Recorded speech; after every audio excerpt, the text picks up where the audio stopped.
Assalamualaikum namaste! Happy New Year everyone! For today's video, nag-dinner kami sa Sassy Canteen kasama ang aking mga sister-in-law.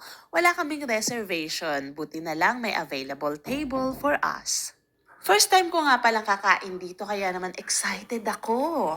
Ayan na nga at nagde-decide na kami ng aming o-orderin. Hindi nga pala namin kasama ang mga hubby namin at ang mga bata. Kami-kami lang for the first time. Kaya naman cheers for 2026!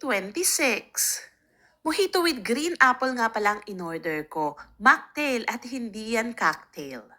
Sinerve na rin nila ang aming soup, ang aming prawn bao. Meron din kaming chicken bao kaya lang hindi ko na siya na-videohan.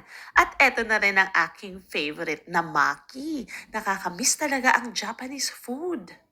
For the main course, we ordered fried rice. Meron din kaming pad thai.